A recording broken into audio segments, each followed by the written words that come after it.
BA third year के students, आप सभी का इस यूट्यूब चैनल में फिर से मैं स्वागत करता हूं। छात्रों, हम पिछले कुछ वीडियो में जनसंख्या संबंधी अध्ययन करते आ रहे हैं, जिसमें हमने जनसंख्या वृद्धि, वितरण, घनत्व और जनसंख्या का सामान्य परिचय और महत्व इन पर बात की थी। आज जो हमारा टॉपिक है, इससे पहले हम एक वीडियो नगरीकरण पर बना चुके हैं, जिसमें नगरीय जनसंख्या और किस तरह से नगरों की जनसंख्या में वृद्धि होती है, जिसे हम नगरीकरण कहते हैं, उस पर हमने सामान्य चर्चा की थी। लेकिन वो वीडियो काफ़ी लंबा था, इसलिए मैंने इसका पार्ट 2 बनाया है। इसमें हम नगरीकरण पर विस्तृत चर्चा करेंगे कि नगरीकरण क्या है, इसकी क्या विशेषताएं हैं, नगरीकरण का चक्र क्या होता है, इसके क्या प्रभाव होते हैं और किस तरह की प्रवृत्ति भारत में पाई जाती है। तो नगरीकरण का जो प्रभाव है भारत में, उसका हम निम्न बिंदुओं के द्वारा समझ सकते हैं। ग्रामीण जीवन पर प्रभाव। ग्रामीण लोग शहर की ओर, उद्योगों की ओर आकर्षित हो रहे हैं, व्यवसाय, शिक्षा आदि सुविधाओं के लिए नगरों की ओर बढ़ते हैं। जीवन में कृत्रिमता आती है। नगरीकरण के कारण आज जीवन में वास्तविकता नहीं रही। पहले मानव सादा जीवन, उच्च विचार में विश्वास रखता था, लेकिन अब कृत्रिमता की ओर बढ़ता जा रहा है। इसके अलावा सामाजिक मूल्यों में परिवर्तन होता है।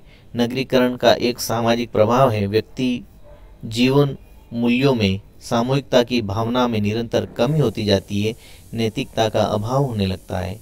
इसकी वजह से धार्मिक जीवन भी प्रभावित होता है। अंधविश्वास को बढ़ावा देने वाले तत्व समाप्त होते हैं। शिक्षा का स्तर बढ़ता है। तर्क प्रधान सोच का विकास होने लगता है। मनोरंजन का व्यापारीकरण होता है और गांवों में जो मनोरंजन का उद्देश्य धन कमाना नहीं रहता है, वही उद्देश्य शहरों में आकर के धन कमाने से संबंधित हो जाता है। महिलाओं की स्थिति में काफ़ी परिवर्तन दिखाई देता है। वे केवल घरों में रहकर काम नहीं करती, बल्कि बाहर भी जाकर कई महत्वपूर्ण क्षेत्रों में अपना हुनर दिखाती है, अपना योगदान देने लगती है। हम की भावना का अभाव है। सामाजिक संस्थाओं में परिवर्तन, सेवा क्षेत्रों का विकास।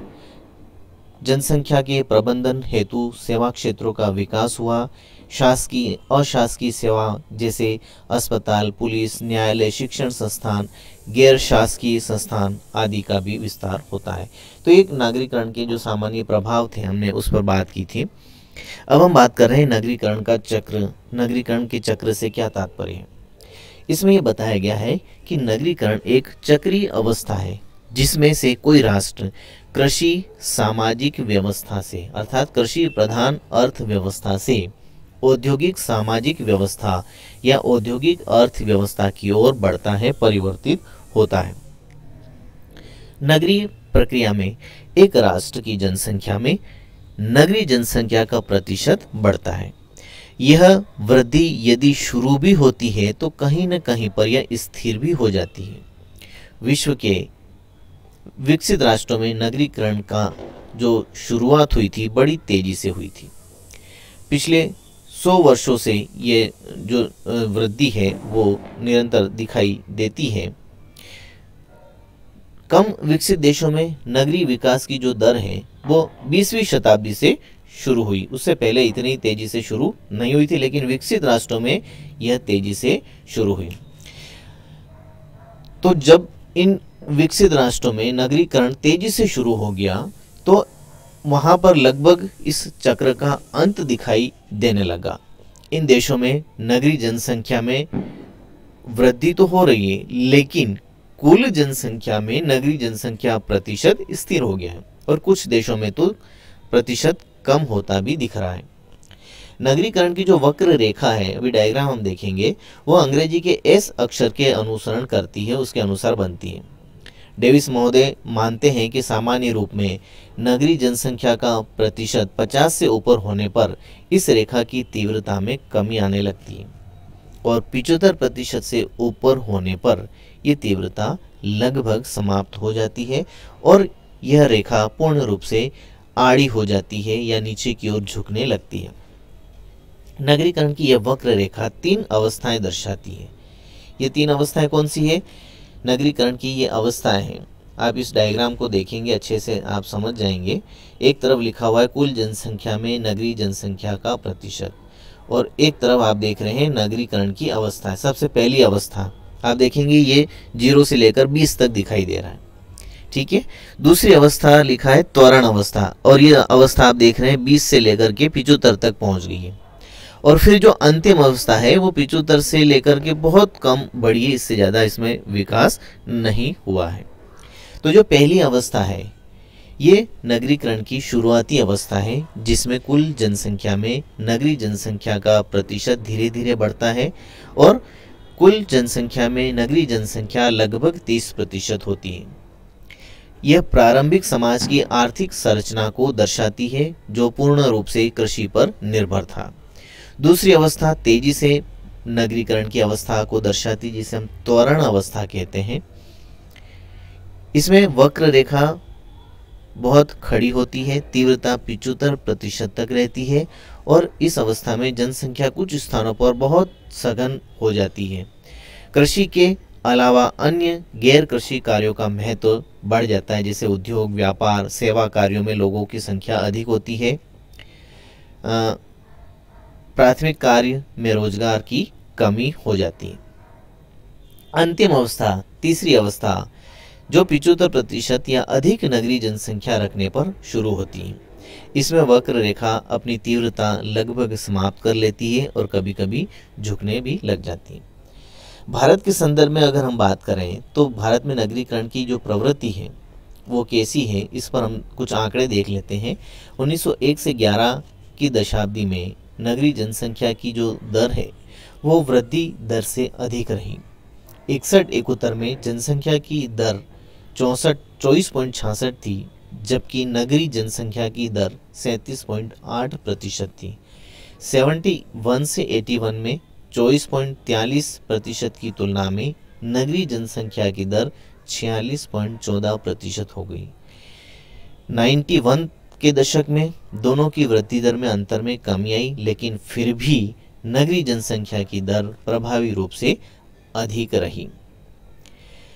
1991 से 2001 में 31.40 और 2001 से 11 में 31.80% ये वृद्धि दर रही। ये दर बताती है कि किस तरह से कुल जनसंख्या के अनुपात में नगरीय जनसंख्या और अधिक तेजी से बढ़ती है। देश में स्वतंत्रता के बाद नगरीय जनसंख्या तेजी से बढ़ी। 1950 से 2011 के 60 वर्षों में 3145 लाख की वृद्धि तीव्र नगरीकरण को दर्शाती है। पिछले 60 वर्षों में नगरीय जनसंख्या में 6 गुना से अधिक वृद्धि हुई, जबकि कुल जनसंख्या 3.4 गुना बढ़ी। 1901 में नगरीय जनसंख्या 10.9% थी, जो 51 में 17, 2001 में 27 और 2011 में 31.2% तक बढ़ गए। तो ये आंकड़े बता रहे हैं कि किस तरह से कुल जनसंख्या में नगरीय जनसंख्या का प्रतिशत निरंतर बढ़ा है। 1901 में भारत नगरीकरण की आरंभिक अवस्था के अंतिम स्थान पर था, लेकिन 2001 में वह त्वरण अवस्था के प्रारंभिक दौर में पहुंच चुका है और साथ ही नगरीय जनसंख्या के बढ़ने के साथ साथ नगरों की संख्या में भी वृद्धि हुई है। भारत में 3 चरणों में नगरीय जनसंख्या बढ़ी। 1901 से 31 में कम संख्या में नगरीकरण हुआ। 31 के बाद तेजी आई, बहुत तेजी से बढ़ी। 1961 के वर्ष में नगरीय क्षेत्रों की नवीन परिभाषा के कारण जनसंख्या की वृद्धि के प्रतिशत में कमी दिखाई दी। 1901 से 2011 तक नगरीय जनसंख्या का प्रतिशत कुल जनसंख्या में 3 गुना बढ़ा और नगरीय जनसंख्या 14 गुना बढ़ गई। नगरीय जनसंख्या के जो 3 चरण हैं, अलग अलग चरणों में किस तरह से वृद्धि हुई, तो जो 1901 से 31 की अवधि थी, इस अवधि में अकाल, महामारियां आदि की वजह से जनसंख्या कम हुई और ये प्रतिशत 10 से 12 के मध्य रहा। इसके बाद 1901 से 31 अकाल महामारियां वाला हो गया। मध्यम युग जो 31 से 61 तक का था, यहाँ पर नगरीय जनसंख्या 2.5 गुना बढ़ी। वृद्धि का कारण शुरुआत की राजनीतिक अस्थिरता का दौर रहा। तीव्र युग 1961 से शुरू होता है, जो 1991 तक चलता है। यहाँ पर कुल जनसंख्या में नगरीय जनसंख्या 18% बढ़कर 25 तक पहुंच गई। 1280 के करीब नए नगर बने और नगरीय जनसंख्या में वृद्धि की जो दर है प्रति दशाब्दी 58.64% रही, जो काफ़ी अधिक है। 1991 से 2011 तक नगरीय जनसंख्या में तीव्र वृद्धि का युग रहा और यहाँ पर प्रतिशत बढ़ते हुए 31.20% तक पहुँच गया। 4000 से अधिक नए नगर बन गए और कई ग्रामीण बस्तियों का नगरों में परिवर्तन शुरू हो गया। अब ये तेजी से क्यों बढ़ रहा है, इसके कुछ कारण हैं। इस युग में नगरीय जनसंख्या तेजी से बढ़ने के निम्न कारण हैं। कौन कौन से? औद्योगिक और व्यापारिक विकास, ग्रामीण लोगों का नगरों की ओर आकर्षण, कई ग्रामीण बस्तियों का नगरीय बस्तियों में परिवर्तन, नए नगरों का विकास, नगरों के आकार में वृद्धि होना, ग्रामीण जीवन की अपेक्षा नगरीय जीवन में गतिशीलता का बढ़ना। नगरीकरण एक ऐसी प्रक्रिया है जिसके द्वारा कोई भी ग्रामीण अधिवास अपने सामाजिक आर्थिक क्रियाओं में परिवर्तन के फलस्वरूप नगर और महानगर का रूप धारण कर लेता है। टेलर महोदय ने बताया था कि गांव से नगरों की ओर जनसंख्या का पलायन नगरीकरण कहलाता है। कई विद्वानों ने अपने अपने अनुसार नगरों की परिभाषाएं प्रस्तुत की हैं, जो हम पहले वाले टॉपिक में पढ़ चुके हैं। यहाँ केवल मैं आपको ये बता रहा हूँ कि अभी तक हमने जो भी बात की है, जितना भी मैटर देखा है, वो ये दर्शाता है कि किसी भी देश प्रदेश के भूभाग में जो लोग रहते हैं, उन लोगों के जीवन स्तर में, उनकी गतिविधियों में किस तरह से परिवर्तन आता है, एक समाज दूसरे समाज में किस तरह से परिवर्तित होता है और किस तरह से आर्थिक क्रियाओं के स्वरूप में बदलाव आता है, लोगों का रहन सहन, खान पान, जीवन स्तर आदि में परिवर्तन आता है। इन सभी बातों को हम नगरीकरण के माध्यम से समझने का प्रयास करते हैं। तो छात्रों, ये था हमारा नगरीकरण, जिसे हम 2 भागों में पढ़ रहे हैं। इस टॉपिक को आप एक बार अच्छे से पढ़ लें। इसका मैंने नोट्स और पीडीएफ भी ग्रुप में शेयर किया है। कहीं आपको कोई प्रॉब्लम हो आंकड़ों को समझने में, तो आप फ़ोन से संपर्क कर सकते हैं। तो छात्रों, आज इसको हम यही समाप्त करते हैं। नेक्स्ट वीडियो में हम फिर मिलेंगे। तब तक के लिए थैंक यू।